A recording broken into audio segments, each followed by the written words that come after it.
Welcome to episode 24 of the Racket House podcast, where we discuss all things music and success in our fun corner of the world, helping to inspire, inform, educate, motivate, and keep hope alive for musicians, creatives, entrepreneurs, and anyone else who wants to grow their brand in the music or creative spaces. Today, for the first time ever, we're setting records here on the podcast. I welcome a psychologist. I'm honored to have Dr. Sunni Lampasso with us. She is known as the psychologist behind the booth, working at the intersection of leadership and electronic dance music. She advises touring artists, label founders, and industry decision makers on sustainable performance and leading under pressure in high visibility careers. Sunni is the author of Level Up Your Influence and has spoken during global music industry conferences alongside Purple Tea Records, Elevated Academy, and DJ West End on mindset and wellness and electronic music. She's launching her own new podcast, Psych Drop, The Psychology of Success in Electronic Dance Music, and is currently developing research examining how sustainable success can be built both at the individual artist level and across the broader music industry ecosystem. These are some much needed pieces here. I'm really excited to get into the mind on this one and help independent artists everywhere take control of their careers. Let's get into it. Please welcome Dr. Sunni. What's up? Hey, John. Thanks for having me. Lucky number 24. I'm excited 24. to, dive into all of this with you. Yeah. Is 24, is there any significance to that number in your life? There is now.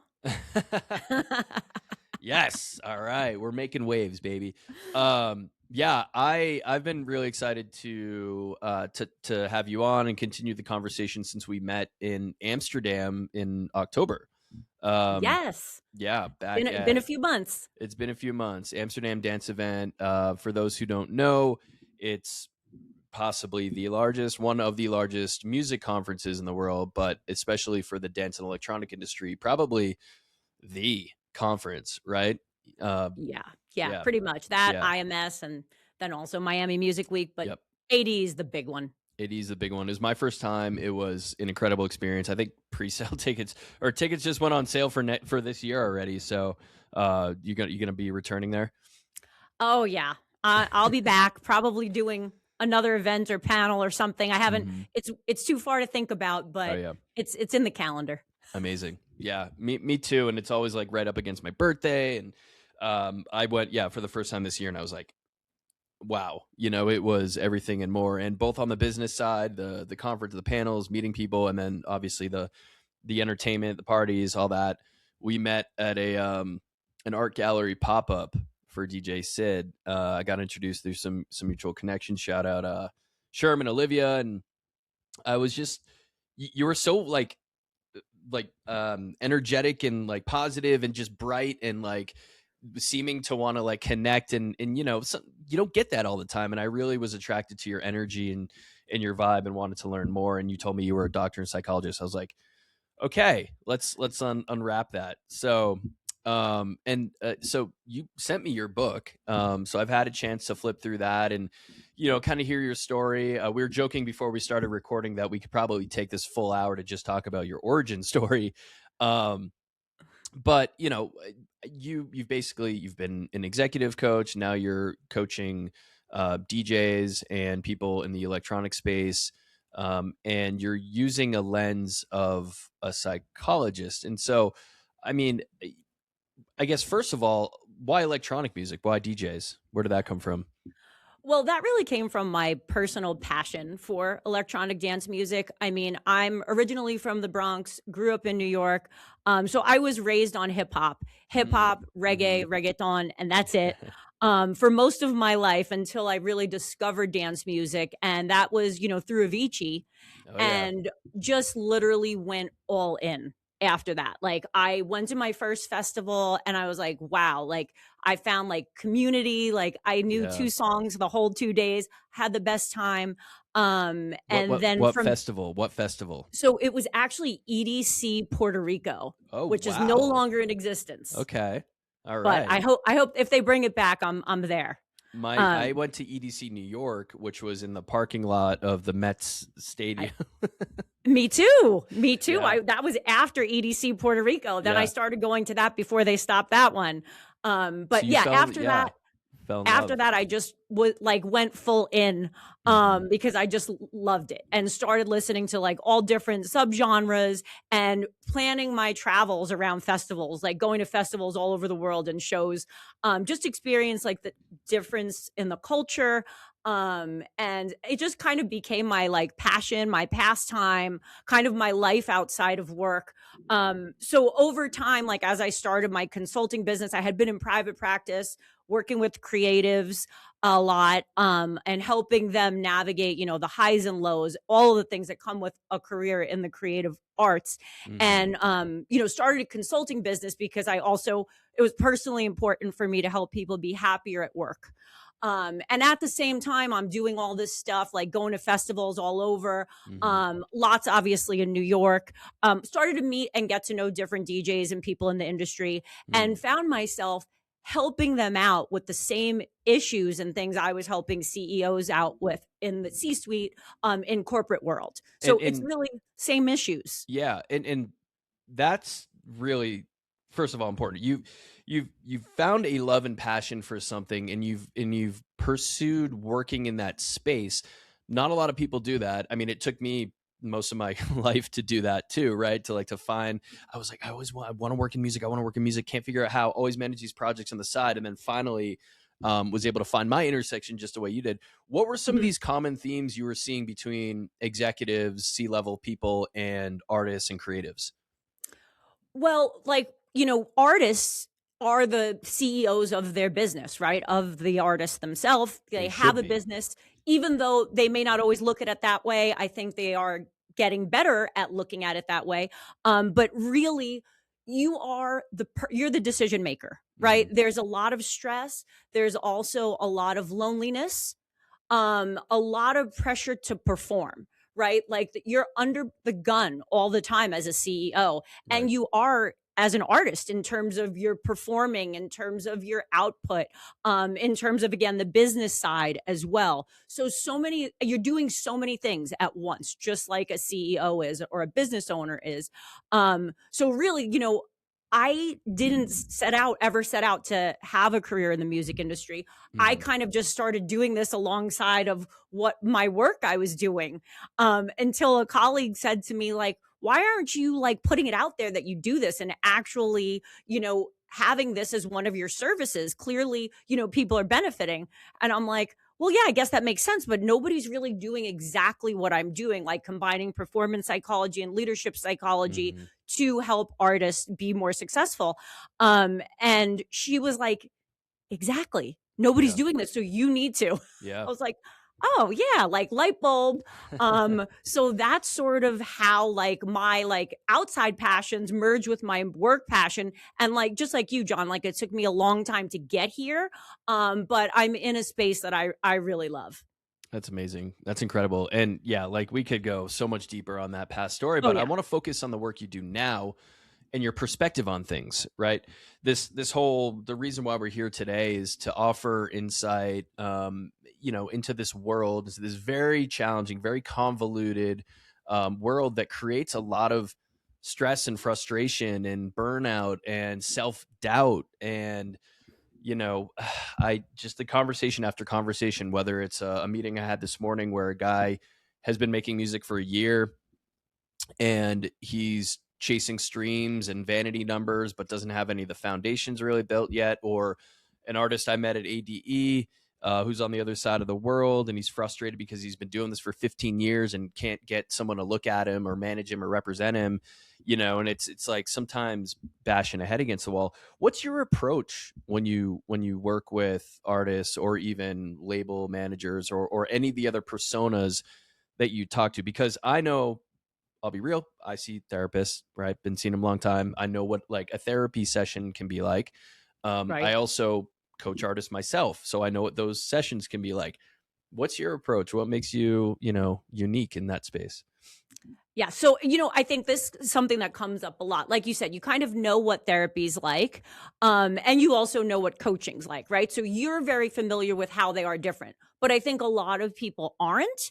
And really like defining what I do, because I do have people, artists, reach out to me a lot saying that they want therapy. Mm, But what I'm doing is I'm really helping them with the work piece, mm, right? I'm helping them achieve their goals, while also like maintaining what they need to maintain personally as well. So it's very it's goal oriented, it's career focused. But a lot of times that involves the personal stuff too. But it's not like therapy, where therapy sometimes can just be like, hey, I talk to you and I, talk about my problems. I just maybe vent to you, and then we do it again next time. hmm So like this is much more directive in terms of like we're figuring out what are your strengths, how to leverage them. hmm Also, where are you at currently? Like what career stage are you at, right? Because different artists need different things at different That's levels. important. And then also like what are your specific challenges? Because everyone's at a different level, right? Like I'm sure you get this question too, John. Like people will be like, "What's your program? I want to sign up. Like I want to do the program." Right. But the answer is there's no set program, because one artist may be working on, maybe they've built a solid brand, they're highly successful, they are a touring artist, but now they're venturing out into other businesses. Right now, they may be starting a nonprofit or investing in other businesses, and they need help with a plan around that. Mm, Right. Sometimes artists are earlier on in their career. They need help developing their leadership skills and leading themselves. So there's so many different things that I help with. So I really have to get to know the artist to figure out, what's going on with them and how I can see how I could potentially help. yeah. Yeah. I mean, that's definitely the way I've been approaching things for a while. And as much as I got burnt out from, the corporate 9 to 5 world, I learned a lot. And I use a lot of the same tactics and strategies from those days in my work with artists. And it's funny you talk about this now, because I was taking that consultative approach. I was, asking him the who, what, where, when, what are your goals, like laying those foundational elements. But now I'm actually working more towards a structured program, because I believe that while I've had some success with some artists in doing the sort of like, what are your goals? Like artists want outcomes. Maybe the ones I'm working with, maybe the ones Mhm. you're working with are a little bit, different places, but like people, like artists want outcomes. They want to know exactly what can I expect? What can I get out of this thing? And so, do you sort of have any of that in sort of how you pitch yourself, or, in those first couple sessions with artists? Yes, absolutely. So it's definitely outcome driven. It's just that the outcomes can be wildly different, right? Right. Based on the career stage and what they're trying to achieve, right? hmm If an artist comes to me saying they're having issues on tour, hmm with their touring team, that's going to look very different. What are the outcomes? What are we going to do to get there? Would look very different than an artist who is wanting to, solidify their brand Yeah. and, maybe build in that sense, right? So like we're always figuring out what are the outcomes we want to get to and how do we get there. But again, there's so many different ways that I help. It's really been hard for me to say, we'll just do this one thing. Yeah. Yeah. It's tough. Yeah, it's very tough. And like, how much of the learning you've done in the psychology world, the practice, all of that, like, because like brand building, right? You wouldn't normally think psychology, but dealing with a team on tour and the stress or anxiety of that, or the loneliness of being on tour, things like that, you would think psychology practice comes more into play. So how do you sort of like is there like, do you turn on and off that sort of part of your brain, or like, how does that all sort of pan out? Right. Well, I think it's a good question, right? So there's a psychology behind, every artist, right? Yeah. Behind leading themselves, right? Yeah. Learning about themselves, self-leadership piece, right? How do they manage themselves? Then how do they manage others? hmm But the psychology behind branding, right? Like there's a ton of psychology behind branding. I'm not a branding expert. That's not the main thing I do, Sure. but I see things go wrong from a psychology standpoint with branding every day, Yeah. right? And So like there is psychology in branding. right? Absolutely. And I think so many artists struggle with branding Yeah. because of their mindset around it. Yeah.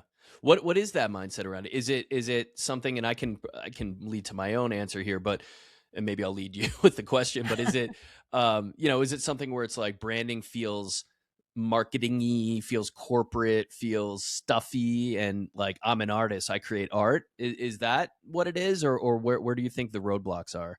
Oh yeah, I mean that definitely can be it, right? Mhm. Because just like you, John, like coming out of corporate, there are lots of artists coming out of corporate, right? They're going into Still in it. this. Still in it. Okay, there you go. Yeah. They're trying to make this move over into the creative space Mhm. because this is their passion, Yep. this is their love. So I definitely see like an overlap there between like, not wanting to feel what you felt back there. Yeah. Yeah. Right. And I think like a lot of this branding piece does tie into your values as an artist, Mhm. what's important to you. Because I know, like, for me, even networking felt like staged or weird, or like you're trying to sell something. And it felt like that for me for years. And I avoided doing it until I realized, like, okay, one, I'm not selling anything. Mhm. 'Cause that's weird. I'm never gonna do that. I'm not walking around to sell something. I'm not a salesperson.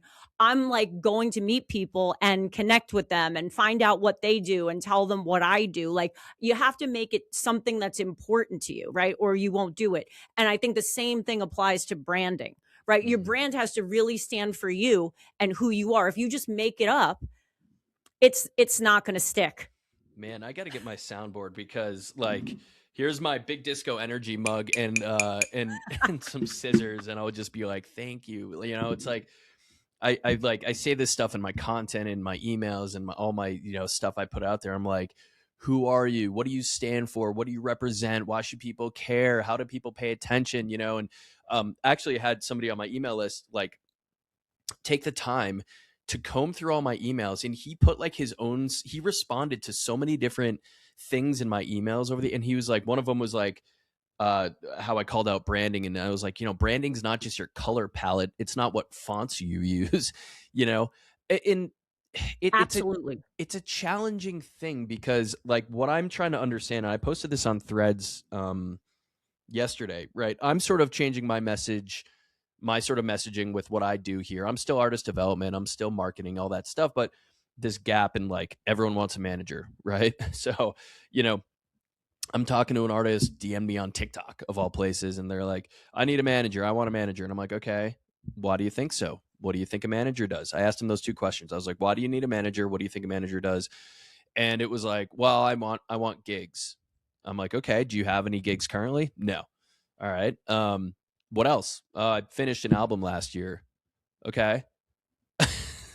like, and so this plays into like the, I guess, education or lack of education, or this sort of like big empty void in this space that we work in, where it's like, how, like, who's teaching these artists, who like are these artists, like what it's the question around like, you know where the thoughts or preconceived notions come from. Maybe that's Right. where I'm trying to get at here, right? Like, I think from a manager perspective, and then we'll talk, obviously, and how branding plays into that, but it's like from a manager perspective, it's like artist sees global act with management. Artist thinks, I get a manager, I will be a global sensation. Um, I think there's a lot of that thinking without knowing more. And then the Mhm. brand stuff is like, I think people hear the word thrown around a lot more. I think more people are starting to talk about it in our space. Right. But I don't know that they fully know what it means. So there's a lot of this kind of like surface level stuff floating around. But how do we actually like help the artist lean into it and know what it means? Right, Does that right. make sense? Absolutely. I mean, I hear this from artists a lot as well. Like, yes, I have my, my brand color palette. Yeah. I have my logos. I have, Yeah. okay, what are the other parts? Like, there's a lot missing here, right? Hmm. Because your brand has to differentiate you in the marketplace. It has to show who you are, Hmm. right? Like, this the whole idea around a brand, again, there's like so much psychology behind you showing the world who you are, how you do it, what you show, and then being consistent with it, right? Like, is this aligned with my brand? Way beyond what a lot of people do tend to think of as, okay, it's how this stuff looks. Here's a question for you in the psychology um, of brand, I guess. There's still, I think, this a bit of debate around like, artists want to be like that mysterious artist. They don't want people to maybe know who they are. There's like, there's sort of like, curtain over the artist, and that, like, I feel like that was more popular back in the day, or maybe that was something that worked back in the day, and it's less common now. Mhm. I have my own theories and philosophies around like, people, to really build fans and community, you got to connect with those people. What are your thoughts on the psychology around like being an artist who's an artist and mysterious and not really showing personality or telling story, but just that artist that, you know what I'm talking about, versus like, hey, I'm going to put everything out there. I'm going to be vulnerable. I'm going to tell my story. I'm going to create some kind of emotion. I'm going to share personality. Like, can you talk to me at all about your perspective around that, wearing that sort of psychology lens? Yes. Well, people follow or listen to people they connect with, right? It's Mm, the same thing with other businesses, right? If we connect with the story behind something, we're much more likely to remember it, right? mm-hmm. That's like basic psychology. If there's a story behind it that we resonate with, like you said, it makes us feel something. We're going to connect with it. We're going to remember it. Like, I think the days of the mysterious are kind of gone. Like, Mm-hmm. I mean, I don't really see. I don't know. I know as far as I'm concerned, like I want to connect with people, right? Like, I'm a connector. I want to feel something. If somebody helps me to feel something, I'm more likely to remember them, to want to engage with them, to want to go to support them. So I really think like this authentic piece is so important. Like the vulnerability piece, right? Like what you a lot of artists struggle with this, right? Yeah. Like, how do you be vulnerable while it's still like in your comfort zone? Yeah. Yeah. Right? So, like, that's a whole thing, Yeah. right? And then how do you market yourself or brand yourself where it doesn't feel like it's this, again, I'm creating something that's not me, this mysterious whatever. Yeah. Yeah, it's a great point too. And you know what? For me, it's the small things. Um, ran a music blog for 10 years, right? And I do a lot of artist interviews. And or even if I'm just like in the wild, like maybe at a show and I see an artist walk by and I'm like, what's his real name? What's her real name? And I'd like Google like their real name. And like, I'll never forget. And actually, you have a connection with DJ West End. I'll never forget being at Miami Music Week. I'm like backstage, and he sees me and he calls me out by name. Hey, John, what's up? How are you? And I'm like, wow. Hey, Tyler. Like it was that the smallest thing where like he knew me, he knew my name, and I don't think had ever met in person to that point. That connection goes such a long way, right? And if you feel like you know somebody, then you want to continue along with their story, right? You want to support them. These days, and I've seen a lot of artists talk about this too publicly, is like, um, it's getting people to like you. It's like Mhm. your music is the table stakes. I say this a lot, right? Like talent is there's a surplus of talent out there. There's also a lot of shitty music out there, but there's a surplus of talent out there, and that's kind of the table stakes. Now it's like, okay, how do we get people to latch on to us, and in what ways? Do you talk about that at all in your work, in your sessions with people, with artists? Absolutely, Mm, absolutely. I think also too, if you want to build a brand that mm, is sustainable for you to keep going with, you have to care about it. Like, yeah, it has to actually be you. yeah, yeah.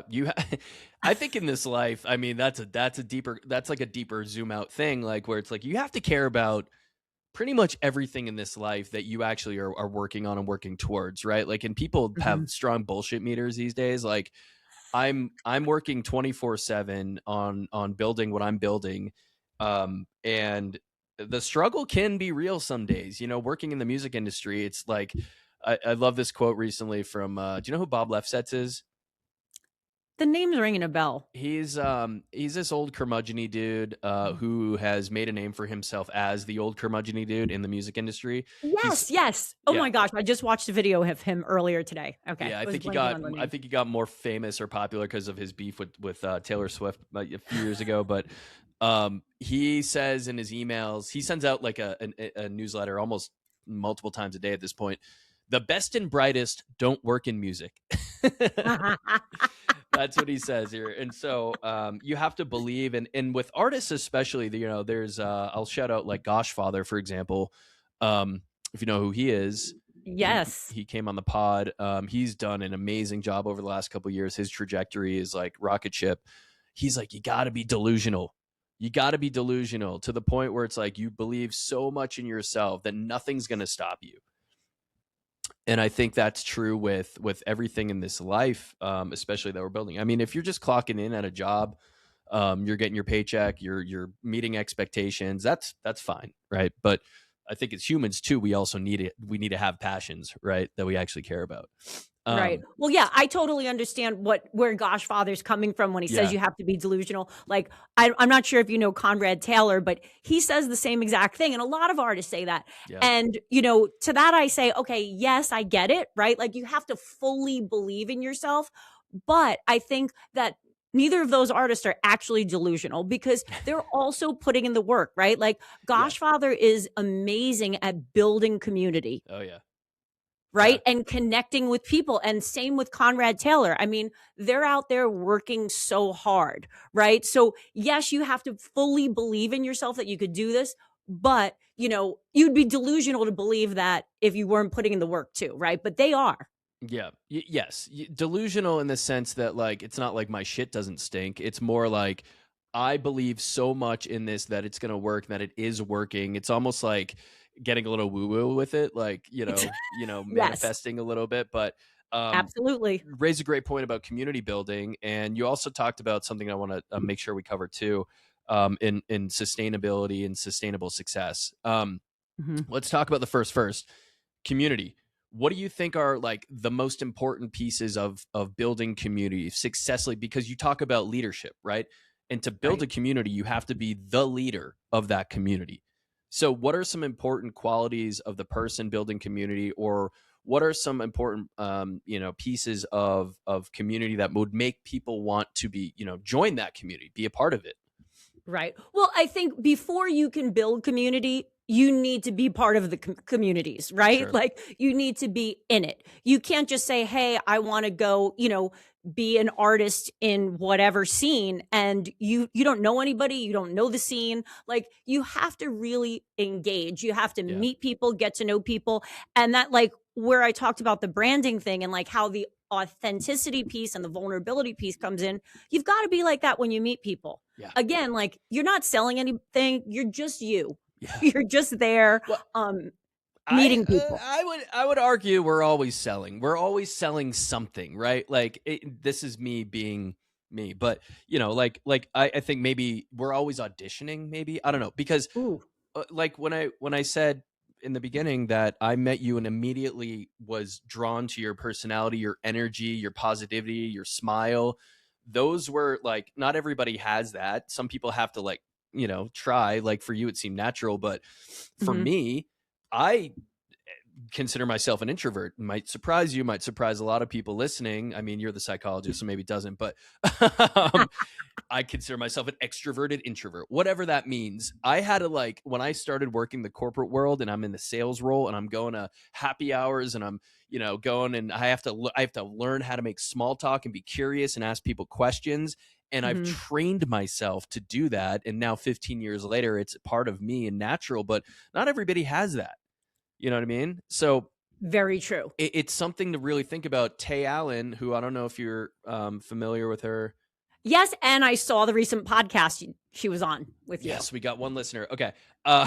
She talks about this too, right? She talks about how you carry yourself when you walk into a room, how you treat people, how you present yourself, getting people to like you, being curious when you speak to people. All that stuff's important. Might not be selling, but it in a way, you're selling the sort of, relationship, right? You're selling like, Mm. will this person, want to talk to me after this, right? And become friends or partners or collaborators, whatever it is. So I'll slightly push back on that. Yeah, I get that perspective. But I guess if you're going to look at it that way, you could also look at you are interviewing these people, Sure. right? Yeah. That you're meeting. But John, I think what you're doing now is a little bit different than when you were doing it for corporate. Now you're doing something that you care about. That's true, but I still find myself in maybe social situations where there's no stakes really. Maybe it's just I'm at a concert or I'm at a house party with a group of people, and rather than just kind of sit there, like learn about who these people are, and Mhm. I will take those those skills that I've learned through corporate and still apply them, and it's just like um it's human connection, right? It's all of that. And so I think that stuff, I don't know, maybe I would have learned it along the way if I didn't work this corporate job, but I think it forced me into it to be put in those situations to then make connections. And yeah, maybe I was trying to gain something out of it by getting a deal done or something like that, but um Right. it earns trust, and it gets people to sort of respect you and want to potentially build with you. Absolutely. There are skills to it, right? Yes. Of course. Like you said, you like many other people tend to be an introvert, but you can do this when it matters, Yeah. Yeah. right? And I Turn it think on, turn that's it off. right. Like figuring out how to make it matter. Like what communities do you want to be part of? Right? Like, I wouldn't say if you are a meat eater that you're going to go join a vegan community, right? Mhm. Like you have to have some type of connection with people, and building community, I think, comes from finding where you can connect with them, Yeah. right? Yeah. And that could be on anything. Like I once was in a group where we did this exercise, a group of strangers, like 30 people. They're like, okay, 2 minutes. You have 2 minutes to like talk to each person Mm. and find out one thing you have in common with them. And like the wildest things came out because you're just like talking about all these random things to find things in common. Because I think finding that common ground is where you build community, Yes. right? And like we all have a basic need for human connection. And I think a lot of times as artists, it can be a lonely road, Yeah. right? And that can get lost. So really having that community, having that support of other artists, finding, your people is huge what it's in becoming and staying successful. Yeah. Okay. So then you use the word success, right? So sustainable success, how do you define that? What does it actually mean in music? Well, I think sustainable success is not just building a career. It's also about building the person who can lead that career. So that involves, personal growth as well. You're not just building your skills, right, as an artist, right? And that's a ton of skills, but Right. there's also leadership skills involved and self development. You Mhm. need to have a mindset, a growth mindset where, you're looking to learn new things. You're okay with making mistakes. Mhm. All of the internal stuff has to be able to keep up with the external stuff. Yeah. That's big. It's very big. Yeah. The doing is like the biggest part, and honestly the hardest part for a lot of people, right? To just try and be okay with failing, but at least say that Right. you tried, right? Right. And also to figure out what you don't know, Yeah. right? Like, artists who become leaders are like most other leaders, right? Mhm. You're good at a thing and then it grows enough. So now you're a leader suddenly, and nobody's taught you or trained you on any of that stuff. So you're just trying to constantly figure it out. And it can be really hard to, not to stay grounded, not lose yourself, take care of yourself while also figuring out how to lead other people. Yeah. And so what's the psychological difference between, maybe an artist who has a spike and the artist who, is last and actually is building that sustainable career? When you say the artist is last, say that again. Oh, The artist artists that who last. Who the last? yeah, the ones who are like in it for the long Okay. term versus the ones who kind of have a bit of a spike and then maybe go back to earth or something like that.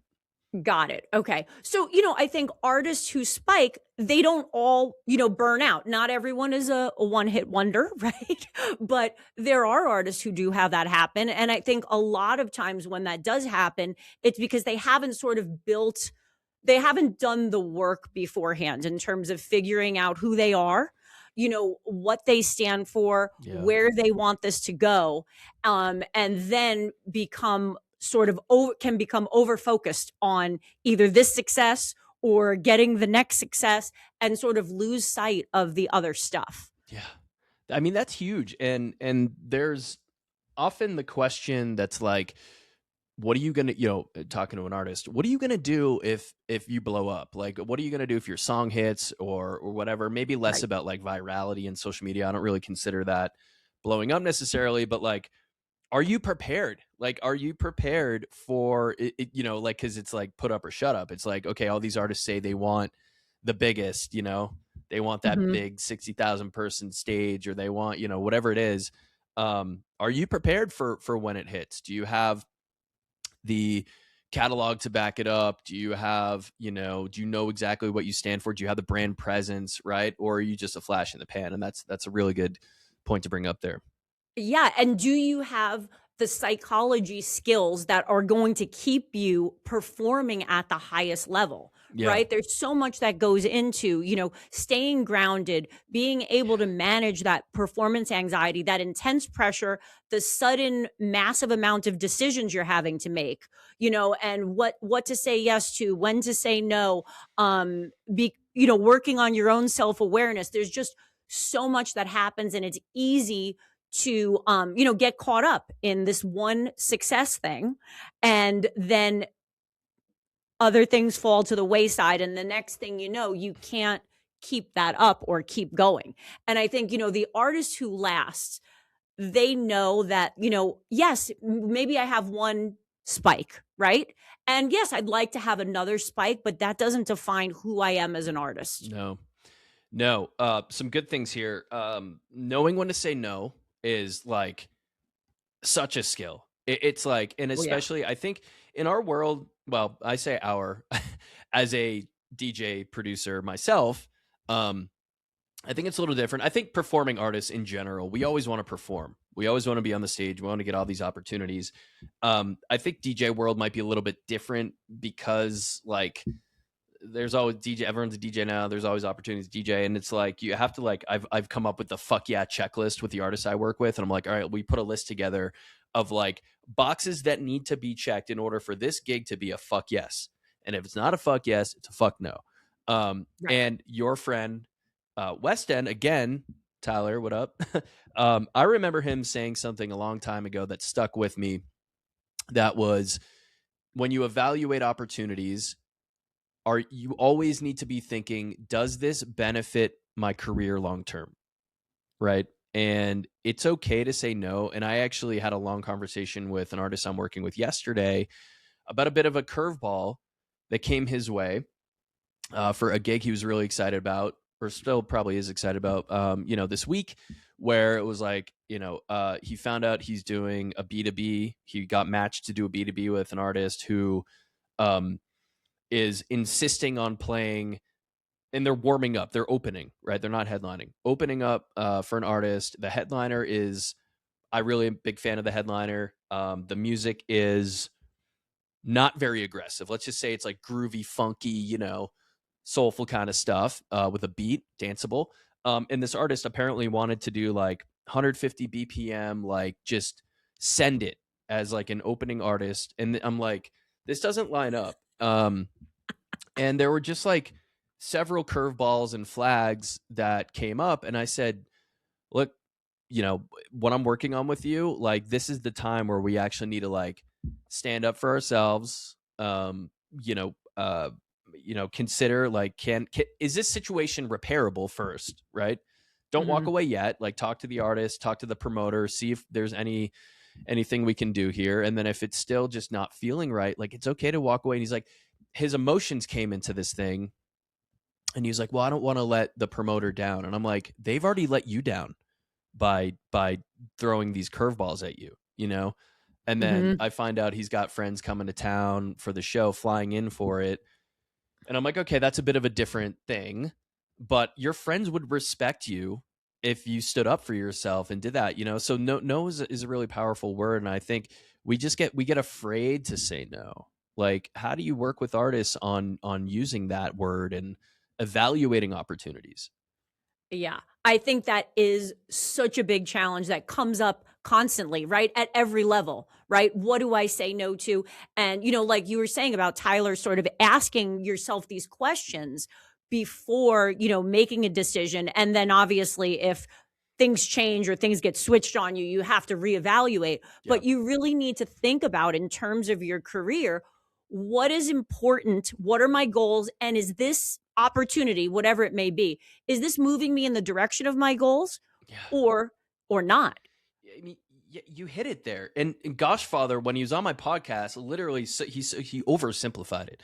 Having the why, like having your sort of like one sentence why am I doing this, and then having your goals as specific as possible, short term, medium term, long term, all Mhm. laid out, and knowing your brand identity, all these things, right? All having that that's why the foundational stuff is so important. I'm getting so worked up right now. That's why the foundational stuff is so important, because it becomes your North Star. It becomes your Absolutely. guiding light. It becomes your decision becomes easier because you can tie it back to those things. So when Gosh was on here and he was talking about my why, he said his why to be the biggest figurehead in disco house music and blah, blah, blah, and bring all my friends up and all that. And then he's like, well, if a gig comes my way, does it help me achieve those things? Yes, no. So then do I Right. take this gig? Yes, no. Absolutely, absolutely. And in my book, I have a 4 square model, You a got a book? framework that Just kidding. that really helps with that decision piece, because I think what can happen is you have your why, right? And your purpose and what you're doing that's going to take you in that direction.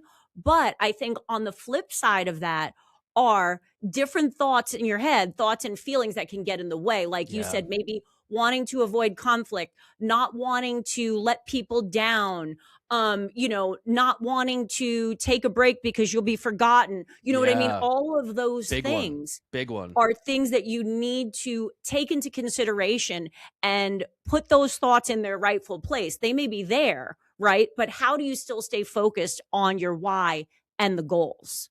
Oh my god, the sort of taking a break and like people forgetting about you, and like that's big. Like as DJs, especially, again, other artists too, but it's like we always want to gig because we want to like show the industry we're gigging. We show the industry we're getting looks. We're playing out. But then a bigger name promoter here in Denver actually was on a panel of Sherms when he was here, and he was like, you don't want to flood the market either. Like you don't want to burn your fans or your audience out by playing every weekend, because then when it comes time to play this show and you're being expected to promote and sell tickets, people are going to be less likely to want to convert on those situations too. So it's that middle ground, right?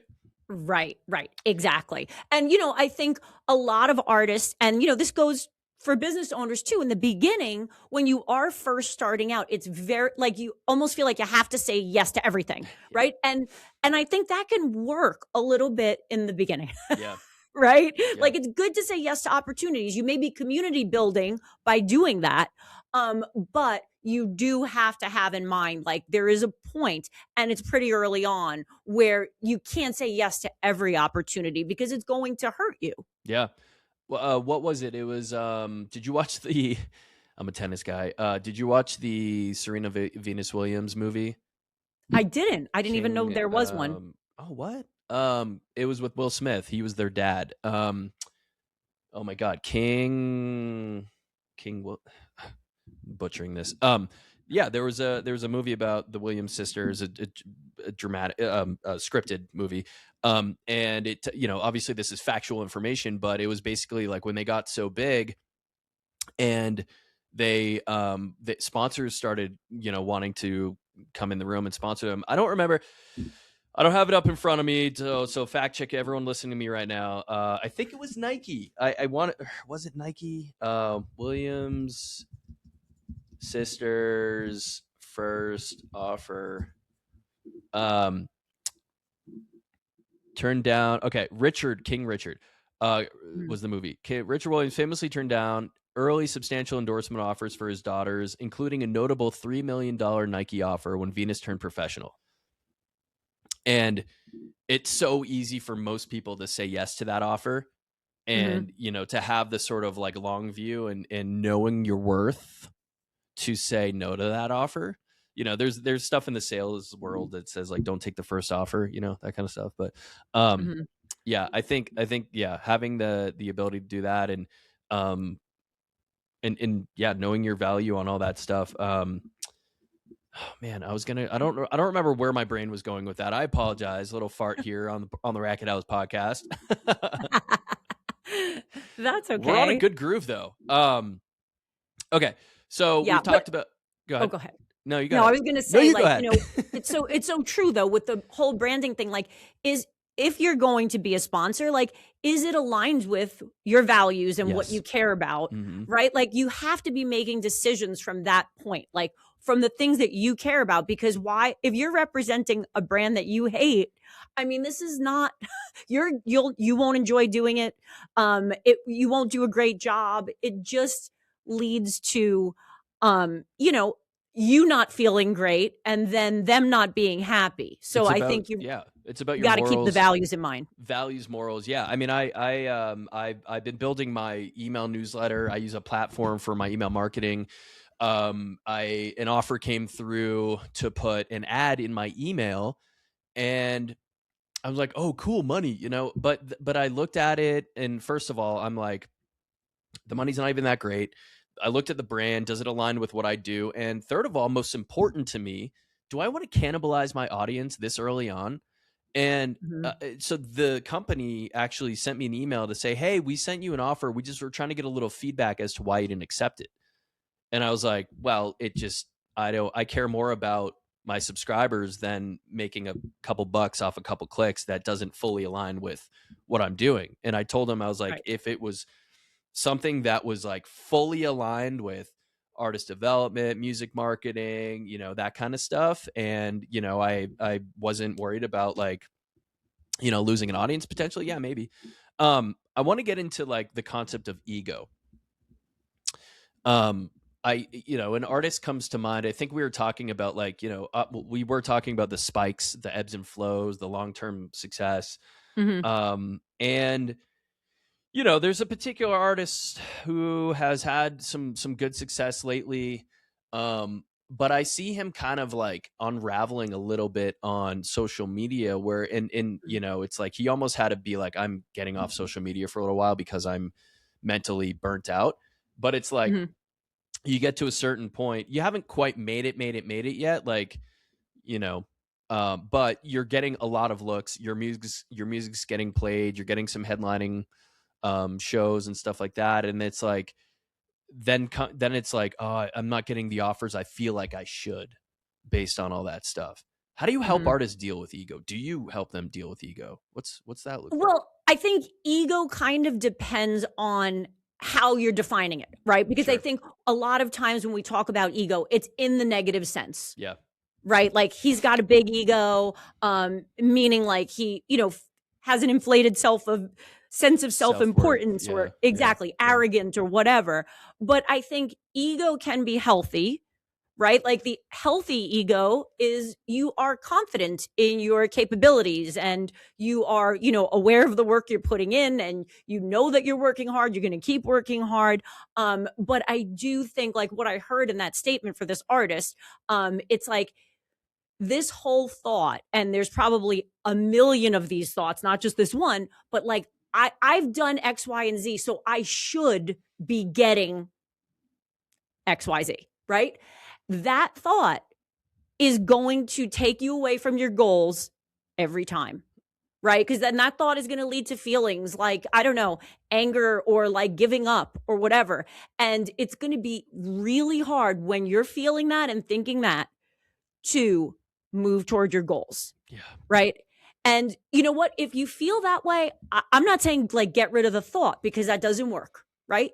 You may have that thought, but I think you have to start developing self awareness of what are the thoughts that you have that are getting in your way, and are not helping, and what are the thoughts that you have that are helping, right? Because you may feel that way, but I mean, that thought is going to make you either get pissed off and quit or just like completely shut down, right?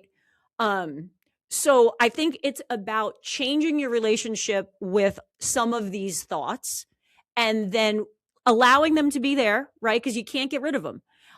But moving in the direction of your goals based on your why and your values, right? Even though those thoughts may be there, you have to quickly be able to separate them, right? Like put them in a box. Put them in the box, lock it, Put throw them- away the key, there bury it in the you ground. go. Yeah. Yeah, that's hard. That's really hard because like when you're getting sort of validation from the industry, from fans, from other peers, Mm-hmm. yeah, you start to think like I should be here, but I love this phrase where I just say expectations lead to disappointment.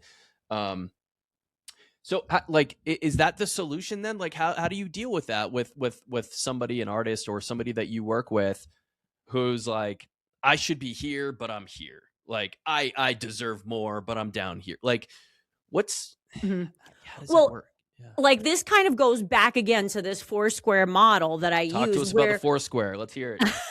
right, where that there's this one box where those are all the unhelpful thoughts and feelings that you have, right? And when you have those, starting to become aware of what do you do when you have those? Do you completely shut down? Do you not make music? Do you not call people back? Like, what are you doing when you have that stuff going on? And then again, on that flip side, really working on, okay, what's your values? What's your why? And then what are the related goals? Mm-hmm. And how do you again learn to, I know this is not easy. It's not easy for me, for anybody, to when you have those thoughts, be able to stay on the other side and to stay focused on your goals, even though those thoughts are there. Like though learning to accept them and they don't have to control you. And I don't think everybody can do that or everybody wants to do that. Like a Yeah. lot of times people get caught up in the anger of that. And again, it makes them quit. Yeah. Yeah, taking a deep breath, kind of like resetting and like reminding, like a practice too that is really helpful is, I'll admit that no matter how much good is happening in my life, I focus on the negative a lot, too much. And it's something I've been working on, right? And it's Mhm. thinking about like how can I reset that? How can I reframe? How can I focus on the good? It could be something like gratitude journal every day where I'm writing down 3 to 5 things I'm grateful for that day and just trying to have that positive mindset. But it's easier said than done for a lot of people. That the thing inside our head can be our biggest enemy. Absolutely. We're wired that way to focus more on the negative, on anything that could be like a threat. And like you said, it is a constant, ongoing practice that you have to really keep doing. It's not like it ends. You keep the gratitude list for a few weeks and you're done. Like you kind of have to keep going back to this, right? Like you have to develop practices that help you stay focused on the things that are going well, measuring your own progress, celebrating your own progress, like staying focused on the things that are helpful for you, staying focused on like, the self-care piece. No, keep going, keep going. Yeah, staying focused on the things that matter, right? Like, and yes, your career matters, but you also You matter. matter. Yeah. I'm sorry, but I'm always going to put my fitness before business. Like I will go do yoga. I will go you like that is, people who say like I don't have time to work out. I'm like you got to make the time. It's your body. It's your well-being. But you were just talking there about sort of like it's like celebrating wins is such a big thing for me. Like for the artists that I work with. I open up every session with the artists that I work with where we celebrate the wins, no matter how big or small. And it's like, and even if you take the time before the session to write it down too and unlock that sort of part of your brain, but then like, I'm seeing content out there on social media that's like, you shouldn't celebrate or you shouldn't like share your wins on social. I'm like, what are you talking about? Like we Who all said need, that? what's that? Who said that? I'm No, not I'm not gonna share this I'm kidding. person. It's on social media if you find it. But Uh, I'm like, and I actually messaged this person. I was like, dude, what are you doing? You're giving horrible advice. He's like, yeah, I'm just doing it for the clip, or like for the debate. He's there you doing go. it for Rage bait. the rage bait. Yeah. My preferred rage bait these days is just saying people in Colorado don't work anymore when there's a snowstorm, and then just like taking a video of a full parking lot. That's been working for me. Oh my God. I have so much on my list to talk about, and I can't believe how fast the time's going by. Um, I mean, burnout, right? So we're kind of on that subject right now, right? Like we're talking Yeah. about, um, if we set these expectations for ourselves and we're not meeting them and we're just hitting our head against the wall, burnout. So like, what are some of the signs of burnout? Common signs across, doesn't matter if you're an artist, an executive, what are some signs? And what are, how can we try to avoid it and get it, and prevent it head on? Yeah. Well, I mean, I think the key to avoiding burnout is to, plan for it first and, incorporate taking care of yourself into your goals as an artist, right? Because in Sure. order for this to be sustainable, you have to be able to take care of yourself because when the pressure starts to grow, the demands start to grow. If you don't have a sense of, again, who you are, what you need to take care of yourself, you're going to be in trouble. Like it's not going to go well. But, I think the earliest warning signs of burnout are really, physical and emotional exhaustion, sort of starting to feel really cynical about work and almost feeling numb or negative, like things that you used to really love about work. Now you're like, oh, I don't even care about this gig, or, feeling differently than you felt about things that were like formerly exciting. And then also like you may find you're losing your creativity, Yeah. right? Like that's something's going on. And then also the other piece too is like you find yourself maybe working harder. You feel like you need to work harder, you're working harder, but you're getting less done. So like productivity is going down here. Yeah, a few things. Okay, so the getting out of bed stuff, right? Like, you're not feeling this like urge to wake up and get out of bed, get after it. There's the concept of productivity where I actually would get into arguments with a therapist about this because I'm like, oh man, I don't feel like I'm being productive. He's like, dude, you got to stop with that. Like productivity some days is resting. you know Absolutely. the brain, the body, whatever it is. And then the concept of, you didn't say it directly, but there is this concept of resistance, right? Hmm. I learned about it from the book The War of Art, which I was such an inspirational book for me. I've sent it to so many people. But you feel this fight within you of like, you don't want to, you can't, or whatever, but you have to kind of overcome that. So how do you balance that feeling of burnout with like, I know I need to do the work? Right. Well, I think that's a good question. And you have to look at all of these different things going on, right? Too, because I think some other like signs of burnout too could be like irritability and social withdrawal. So you have to look at if you see if you have a lot of these things going on Hmm. and also if it's happening over time. I mean, you could just be physically and emotionally exhausted and you need some rest, Yeah. right? And like you said, creativity is not always up here. Like it comes and goes. But if you're having a period where you're feeling a lot of these things over time, and, I think that's when you really, the warning signs are there. From there, then you may start getting some physical symptoms, right? Because your body starts to react. Right. Right. Absolutely. So what do we do to overcome some burnout? What are some like, simple things somebody can do when they're starting to feel this way? Well, I think checking in with yourself early, like making that a practice is really helpful because I think a lot of times, and I know I've done it, and I know tons of artists who do this. When they start to feel these things, they just push through. Mm, Right. And like they're like, well, I just pushed through it. And I've done it too. And you know what? The bad thing about that is it can work for a little bit. sure. Right. But if you don't slow down, if you don't take a break, your body's it's gonna feel it. Like you're Yeah. gonna end up having like your body will shut down, will shut you down. Yeah. So it's like before that, like again, planning ahead of time, like scheduling in breaks, sort of knowing what your limits are in terms of sleep and, nutrition, exercise, like knowing sort of what works for you can help you from getting at that to that point. Right. But I think once you are noticing you're having a lot of these things, you just need to stop. You need a break. You need to take a break. You need to reevaluate. Don't try to force yourself to, be creative. Like, you need to get out. You need to do something different. You need to rest. You need to do things that are sort of like energy giving. Yeah. Yeah. It's true. There's obviously conflicting thoughts on that, but I would take your recommendation every time because, you're a psychologist. But yeah, in that book, have you read The War of Art?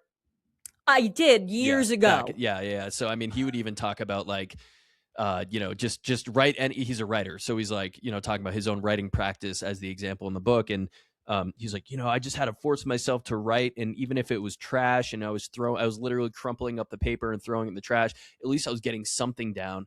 But that allowed me to eventually end up, getting the good stuff out. So, right.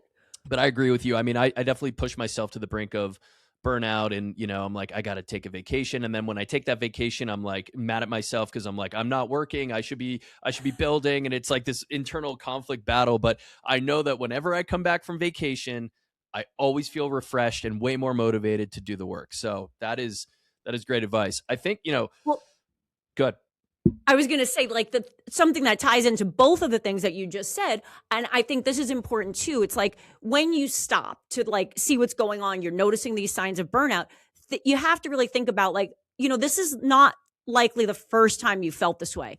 What has helped you in the past? Sure. Right? Like, for this person, maybe it is keeping and writing things down and, having this exercise of throwing it away. Like, figure out what's worked for you in the past. Maybe it is taking a vacation if you can. Maybe it's just doing something completely different that you've never done before. Like, I think you have to like self-reflect here.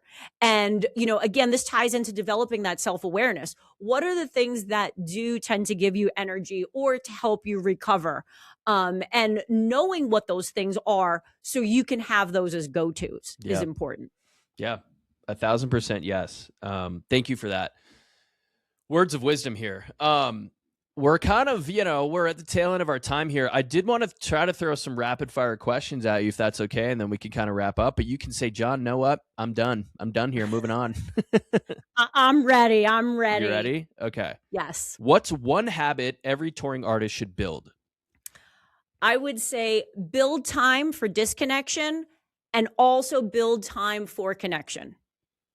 Can you elaborate? Sure. I didn't know. I thought I had to get into. You're allowed to elaborate, but what do you mean by connection and disconnection? Okay. So like build disconnection. You need downtime after a show. You need some type of ritual or practice to sort of like close things down. But equally important is like you're touring, you're away from family and probably friends too. Like make a plan to stay connected because it's lonely. Like stay connected with other artists. Like plan for connection because the loneliness is really big. That's great. Okay, thank you. What's one mindset shift every artist needs to make?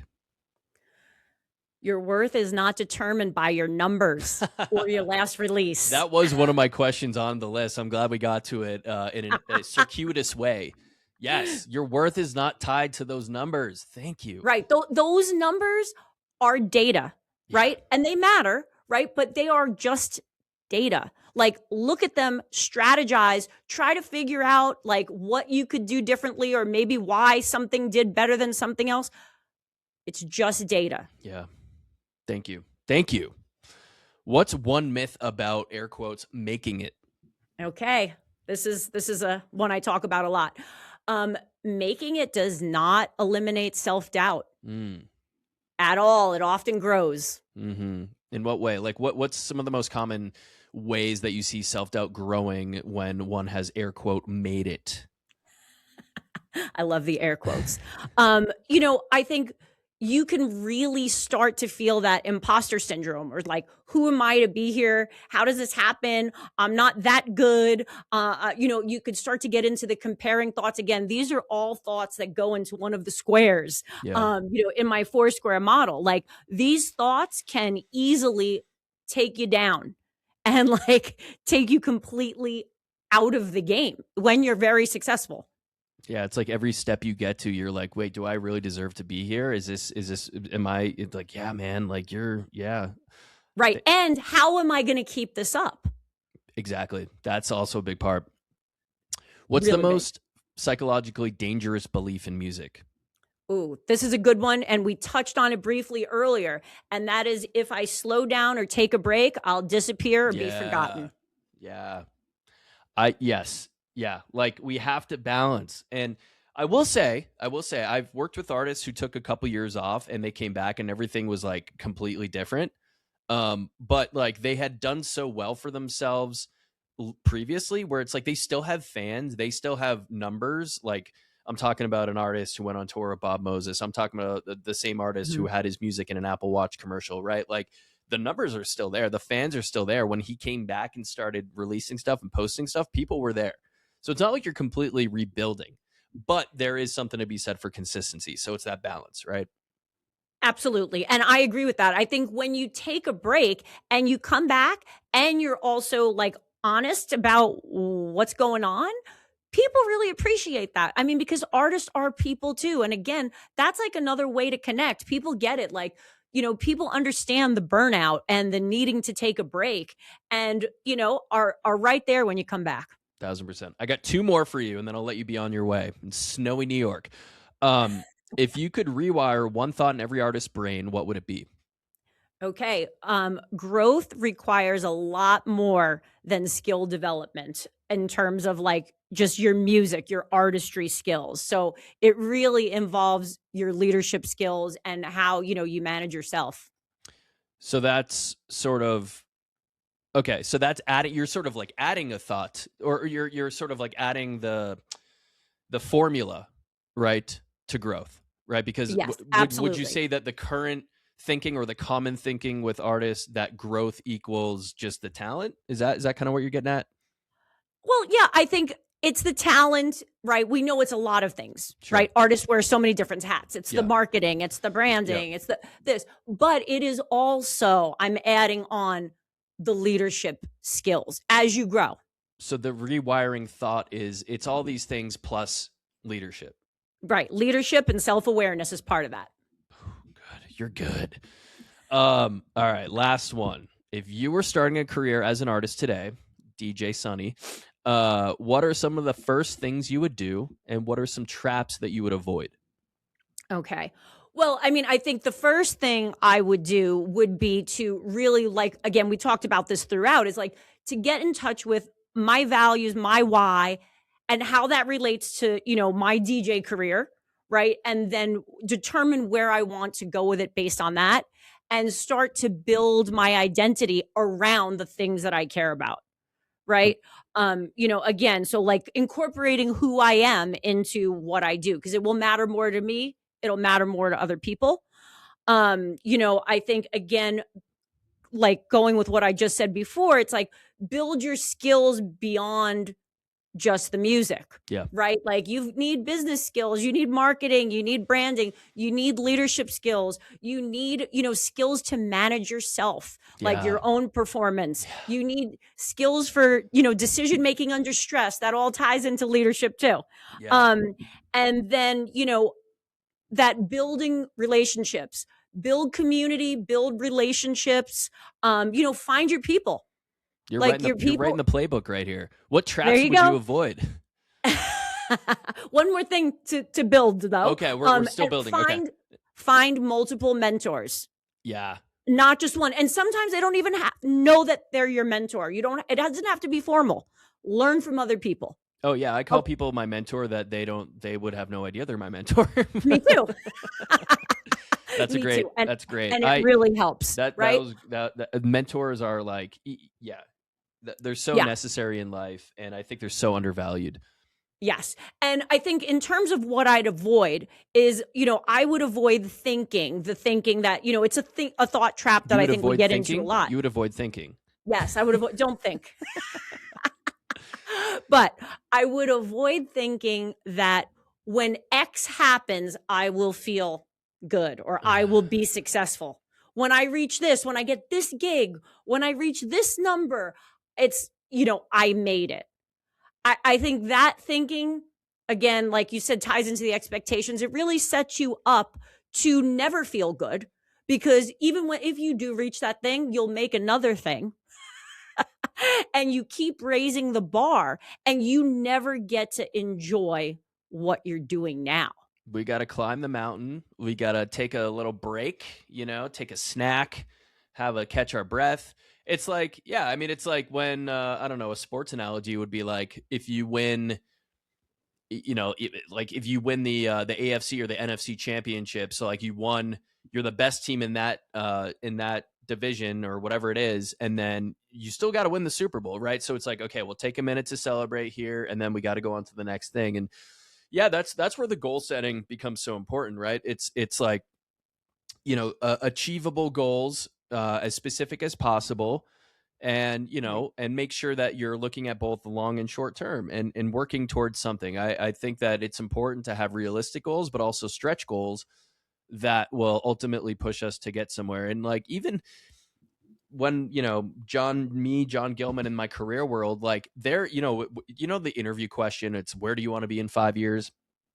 I had reached exactly where I wanted to be at a company, at a job, at a promotion, at a top performer. I hit it.